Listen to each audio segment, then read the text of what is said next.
Hello, everybody, and welcome back to Command Point. My name's Ryan. Today I'm here with Shane, and today we've had some news come out.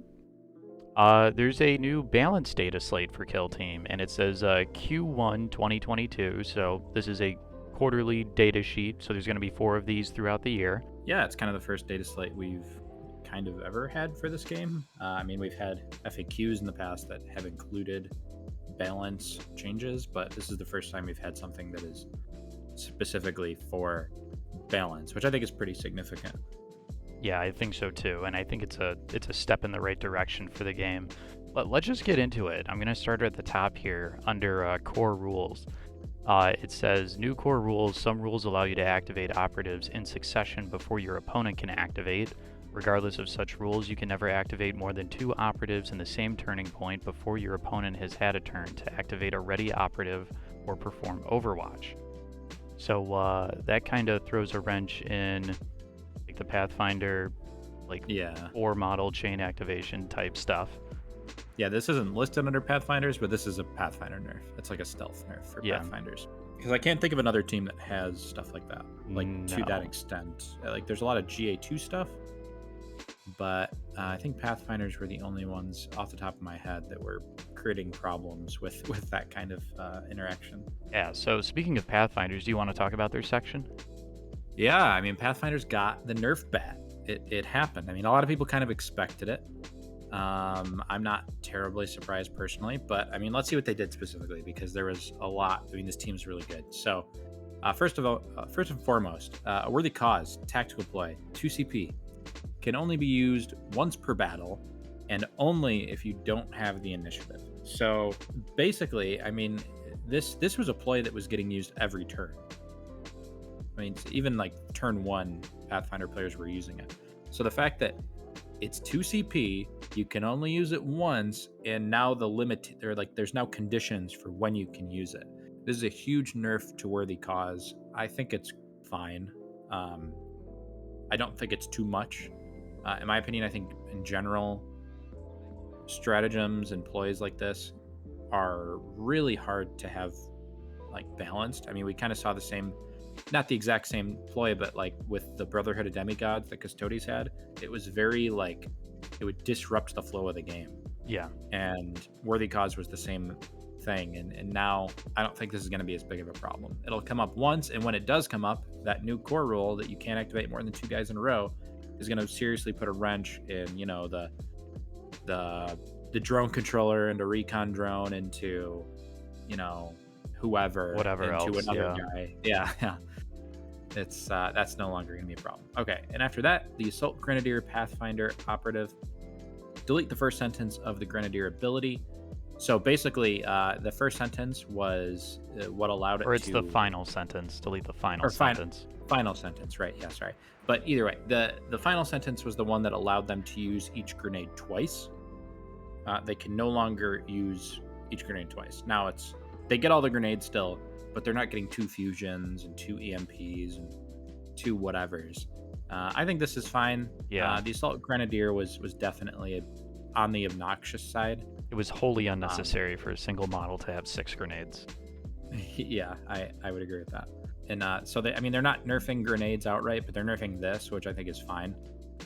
And then the last bullet, benefit of 5+ marker light tokens. In the select valid step of that shooting attack, the enemy operative is treated as if it has an engage order unless it's in cover provided by heavy terrain. So before, it didn't have that last part where it says unless it's in cover provided by heavy terrain. So now if you're in heavy cover, you're safe from getting marker lighted and blown to bits, which is such a fantastic change in my opinion. I think this is like for me, as somebody that plays this game and worries about Pathfinders, that's the thing that I'm happiest about. Obviously, Worthy Cause is like huge, but not having to worry about, you know, any visible model getting killed by Pathfinders, I think is a really big thing. Next up, we have the Commandos. They got nerfed a little bit. The dynamite equipment can only be selected once per battle. You know, the whole DACA dynamite thing that got nerfed in a previous FAQ, I believe. So dynamite wasn't really that big a deal. You were really only seeing this piece of equipment in like once in every commando list. Yeah, I don't think this really changes much for Commandos. Most people were going like dynamite and then like climbing ropes and like a choppa or two. So Yeah. I don't know if this was really necessary. I don't think it's going to change much anyway. But yeah, one dynamite now. So this next section I'm kind of excited about, but I feel like it's not going to be enough. I don't know. We'll have to wait and see. But the Space Marine and Grey Knights operative selection: every fire team except Scout and TAC Marines can take one additional warrior operative. So here's the question, Ryan. The real question here: does this matter? I don't think so. Do you think this matters? No. You don't think so? No. I think I agree. I think it's nice. It shows the Space Marine players that they're listening a little bit. I don't think it's really going to solve the problems. You're not going to I be think it's able. a bigger deal. Go ahead, sorry. You're not going to be able to beat like Vet Guard with Assault Intercessors. It's not going to happen. Yeah, for sure. No, I think it's a bigger deal for Death Watch and Grey Knights for sure than all the other ones. Like your Assault Intercessors, your Intercessors, they're not viable now. I don't even think Death Watch and Grey Knights are viable now, but it does swing the pendulum on a lot of the mid-tier matchups, I think, at the very least. That I agree with. And then over on the next bullet, it's Death Guard, which Death Guard, their elite version, kind of got the same treatment. You take one additional warrior on the Plague Marine fire team, so it's 3 warriors on a fire team of Plague Marines. I guess 3 models. And the champion now replaces. So basically, if you're running all Plague Marines on Death Guard, you have 6 models now, which is pretty nice. I think it's a bigger deal for Death Guard than it is for Death Watch and Grey Knights. I think before, the choice between all Plague Marines and all Poxwalkers was really close. And I wonder now if that will swing it towards the elite version a little bit more. I'm not sure. I think in some matchups, you're going to see 6 Plague Marines a lot. I mean, that's a lot of wounds to chew through. Like, a lot of wounds. Yeah. If you treat each Death Guard operative or Plague Marine operative as effectively having 18 wounds, 6 guys with 18 wounds, that's a lot. Death Guard is something to think about for sure. So I guess let's go to Craft World. Do you want to take that one, Ryan? I mean, we can skip it. No, I mean, in all seriousness, they get an extra warrior. It's not going to mean anything. The new Void Scarred team is going to be coming out like literally next week, I think. So right. Who cares? For what it's worth, it's the team overall is going to have 2 extra models. It's not just 1 extra. It's the fire team. Every gets fire 1 extra team. model. Yeah. Which means you get 2 fire teams. So you're going to have 2 extra models. And from the looks of it, the Void Scar team, I mean, we can talk about this in a moment. It doesn't seem like, it's not like Hunter Clade replacing Forge World. It's more like Ecclesiarchy and Novitiates, where I don't think that, like, Craft World isn't irrelevant with Void Scar coming out. I mean, like, competitively, but they were already irrelevant competitively. So I do think this is interesting to think about, because now you have, I mean, I made a whole video talking about this, where it feels like Craft World have a lot of tools to be a good team. They're just like missing a little bit of beef and like bodies. So this change could go a long way. I mean, we'll have to wait and see, but I think this could really change the scope of Craft World for such a small change. Yeah, we have Tomb World next, which, in my opinion, this is the biggest buff of any of these teams by far. Do you want to take this? Yeah. So the Flayed One operatives, they get you add 1 to both damage characteristics of their Flayer claws. That's pretty nice. And then their reanimation protocol's tactical ploy is down to 0 CP now. And I'll be honest, Shane, when I saw that, I kind of started sweating. I remembered last edition of I remembered last edition of Kill Team, where don't worry, there's no injury roll. Yes, there's no injury roll. Thank you, Games Workshop. And there's and it's still only like one model per turn, right? That's how that works. Yeah. So basically, you're gonna use it every turn where models die. Mm-hmm. What this lets you do is it saves you CP for stuff like the Implacable March, where your models are a little bit faster. You can do that now. You don't have to spend CP on reanimation protocols, which is huge. And I think the Flayed One change is really big, because before it's 5 attacks with rending damage 3-4. Now it's the same thing but damage 4-5, which is such an improvement over 3-4. 3-4 melee is terrible. 4-5 melee is solid, especially with rending and 5 attacks. Flayed ones are like a real thing now. And you add that to the fact that there's a lot of cascading changes here but from these, because reanimation protocols is free, so you free up CP. Flayed ones are now slightly better, so now you might take flayed ones and immortals together, which was not really a combination you were doing before.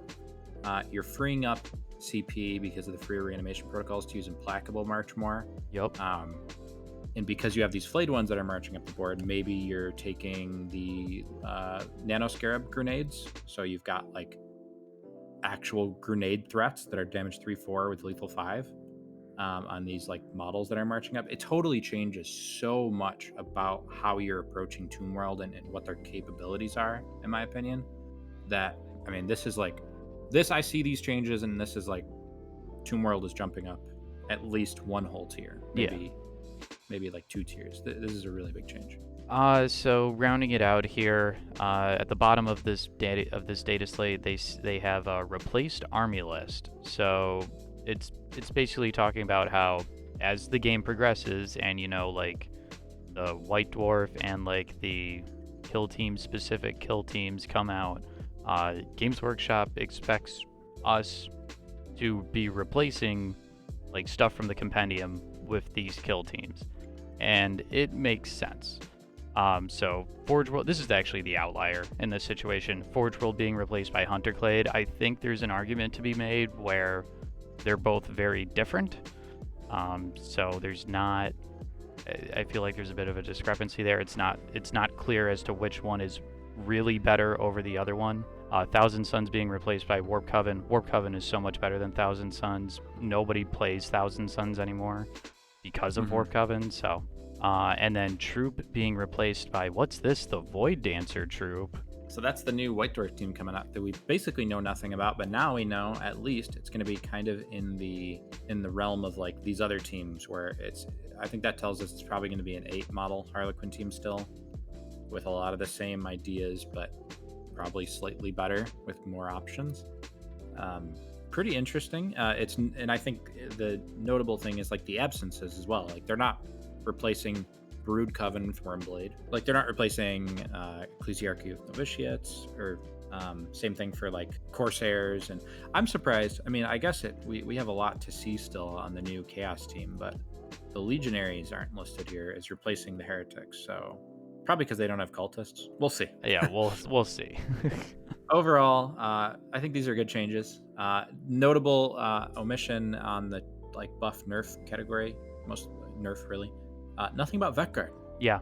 So I was actually going to bring this up earlier, Shane, but you and I, we were talking about Vetguard earlier this week, and you were saying something about how taking grenades with the with like those 4 extra bodies that you get might be just like a bit too much. Yeah, I mean, I think something has to be done about Vetguard probably in the next data slate. I think after these changes, there's a real argument to be made that Vetguard is the best team now. I think Pathfinders are still really good. I think they're right up there still.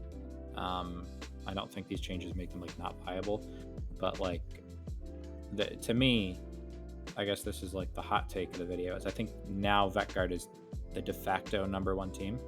I don't even think that's a hot take, Shane. Yeah, I think Pathfinders are #2 at the moment, but maybe I'm being conservative there. But yeah, I mean, pretty interesting. Prepare yourselves for, I mean, hopefully the Nachman box adds some something to challenge it, one of those teams, and then we got the new Harlequins coming out. But right now, we could be looking at a Vetguard Reign of Terror. Well, yeah, overall, this data slate is good. I like all of these changes. None of them are like objectively bad. And it shows that Games Workshop, you know, is kind of listening to the community when it comes to their sort of game and what we have to say about it. So yeah, that's going to wrap up the video. Thank you guys all for watching. Don't forget to like, comment, and subscribe. Tell us what you think of the data slates in the comment section down below. A very special thank you to all of our supporters over on Patreon. If you want some exclusive content or early access to our videos, Feel free to check out our Patreon. There's a link to the description in that below. But yeah, once again, thank you guys for watching, and we hope to see you again in the next one.